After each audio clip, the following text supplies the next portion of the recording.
हमारे को क्या करना है, टुवर्ड्स अ न्यू कॉन्स्टिट्यूशन। अब आपने देख लिया कि क्या हो रहा था, उसके बदले में क्या हुआ। अब ये धीरे धीरे करके आपको जैसे पता है अधर्म बहुत लंबे समय तक नहीं चल सकता, वैसे ही ये जो डिस्क्रिमिनेशन की पॉलिसी थी बहुत लंबे समय तक नहीं चल सकती थी, और ये बात अच्छी तरीके से व्हाइट कम्युनिटी को समझ में आ चुकी थी।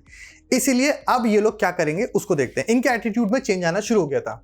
As protest and struggle against apartheid had increased, The governments realized that they could no longer keep the blacks under their rule through repression. अब उनको समझ में आ गया था कि भैया इनको डिटेन करके, मार के और इनको टॉर्चर करके अब बहुत लंबे समय तक इस तरीके की पॉलिसी को कंटिन्यू नहीं किया जा सकता है।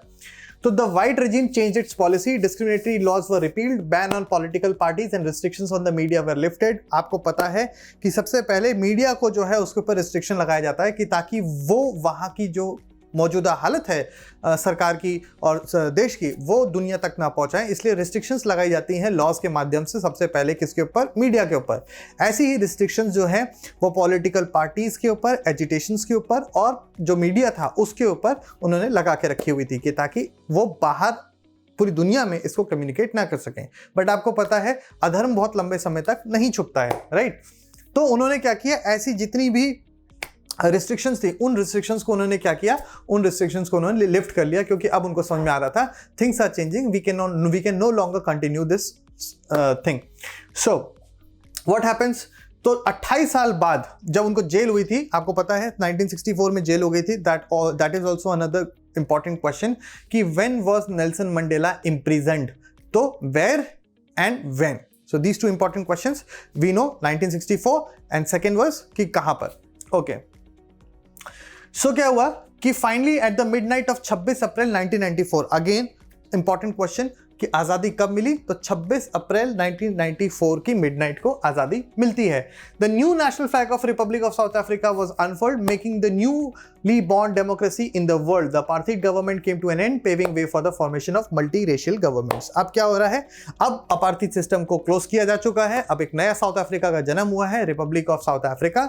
ये रिपब्लिक ऑफ साउथ अफ्रीका में एक ऐसी सरकार बनेगी जहां पे अलग अलग रेस के लोग बनेंगे, जहां पे गोरे भी होंगे, काले भी होंगे, कलर्ड भी होंगे और बाकी की रेसेस के भी लोग होंगे इस गवर्नमेंट के अंदर।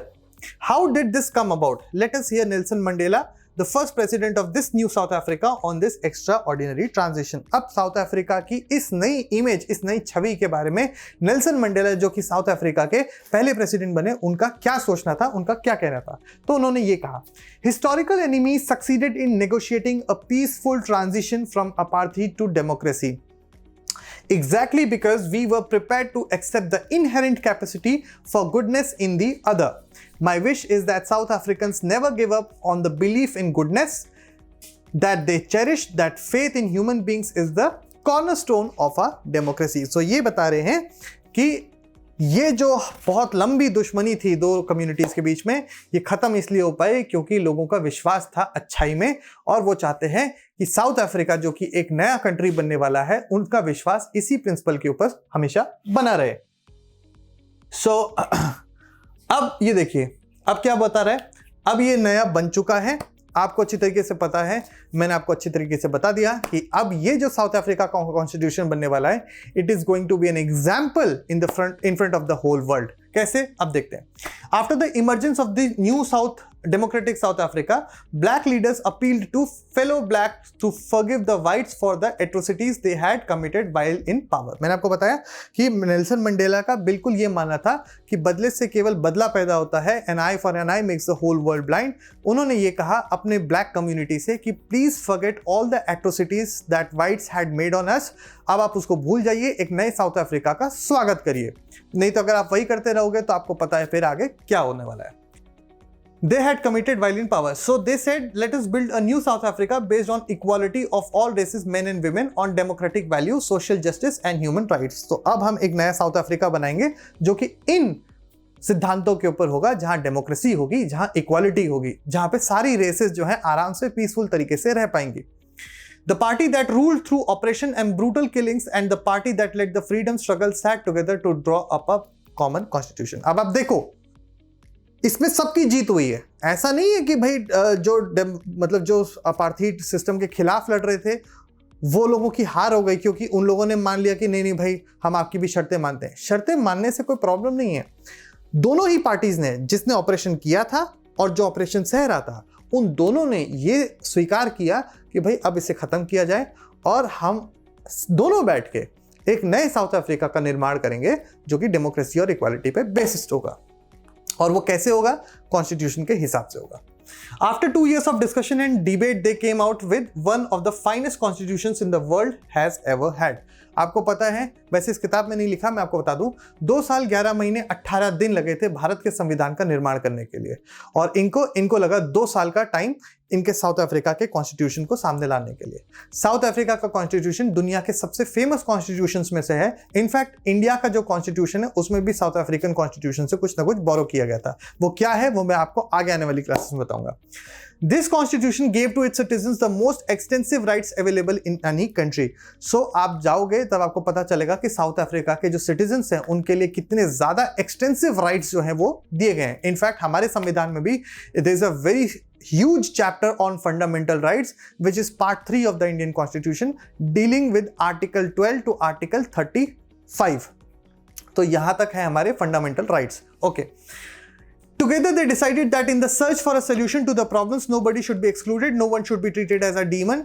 इन्होंने बोला कि अगर हमें सोल्यूशन चाहिए तो इसका मतलब ये नहीं है कि हम किसी को राक्षस की तरह देखेंगे कि नहीं ये वाइट्स ने हम पे इतना जुर्म किया है, हम बहुत शांति से इसका समाधान निकालने वाले हैं।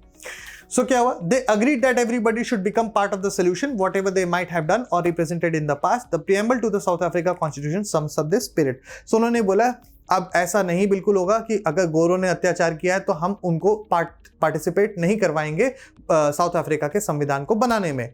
साउथ अफ्रीका के संविधान में सब लोग पार्टिसिपेट करेंगे, इक्वालिटी का बेसिस होगा, और साउथ अफ्रीका का जो प्रियम्बल है वो बिल्कुल उस साउथ अफ्रीका के कॉन्स्टिट्यूशन को क्या करता है? रिप्रेजेंट करता है, उसकी फिलॉसफी को रिप्रेजेंट करता है। बार बार ये वर्ड आएगा प्रियम्बल प्रियम्बल प्रियम्बल प्रियम्बल। ये प्रियम्बल होता क्या है मैं आपको बताता हूं। हर ऑर्गेनाइजेशन एक आइडेंटिटी कार्ड देती है। उस आइडेंटिटी कार्ड में क्या होता है? वो आइडेंटिटी होती है आपकी, राइट? हर बुक को पढ़ने से पहले उसका एक प्रीफेस होता है, उसका इंट्रोडक्शन, जिसमें कि बताया होता है कि वो बुक किस बारे में, मतलब बेसिक नेचर उसके बारे में लिखा रहता है। वैसे ही संविधान के बारे में कि संविधान की बेसिक फिलॉसफी क्या है, बेसिक नेचर क्या है, उसके बारे में होता है एक छोटा सा समरी जिसे हम कहते हैं प्रियम्बल। हमारे देश के संविधान में भी प्रियम्बल है, वैसे ही साउथ अफ्रीका के जो प्रियम्बल है उसमें भी कॉन्स्टिट्यूशन में भी उनका प्रियम्बल है। ये है उनका preamble. I am not going to read it, it is your responsibility to read it and you will find कि इनका जो बेसिक 2 प्रिंसिपल्स हैं वो है डेमोक्रेसी, इक्वालिटी। इन डेमोक्रेसी और इक्वालिटी के बेसिस के ऊपर ही इनके कॉन्स्टिट्यूशन को फ्रेम किया गया, और यही 2 वर्ड्स इनके प्रियम्बल में भी लिखे गए। Okay. The South African Constitution inspires Democrats all over the world. A state denounced by the entire world in 1994 as the most undemocratic one is now seen as a model of democracy. 1994 तक पूरी दुनिया ये कहती थी कि south Africa जैसा undemocratic देश कोई नहीं है, पर जब 2 कम्युनिटीज ने साथ में मिलके एक अच्छे देश का निर्माण करने का सोचा तो आज ये माना जाता है कि वैसी डेमोक्रेसी दुनिया में है ही नहीं। इतनी अच्छी finest example of one of the most good democracies वो है साउथ अफ्रीका की democracy. Okay. What made this change possible was the determination of the people of South Africa to work together to transform better experiences into the binding glue of a rainbow nation. Speaking on the South African Constitution, Mandela ने ये कहा। अब वो ये बार बार बताने की कोशिश करेंगे कि भाई दोनों कम्युनिटीज बैठे साथ में, इसीलिए ये पॉसिबल हो पाया। The constitution of South Africa speaks of both the past and the future. जो साउथ अफ्रीका का संविधान है वो साउथ अफ्रीका के पास्ट और फ्यूचर दोनों के बारे में बखान करता है। On the one hand, it is a solemn pact in which we as South Africans declare to one another that we shall never permit a repetition of our racist, brutal and representative past. इसका एक part जो है वो ये कहता है कि हम साउथ अफ्रीकन्स ने मिलकर ये डिसाइड किया है कि जो पास्ट में हुआ, जो भी ब्रूटैलिटीज हुई, we are not going to repeat it at any cost.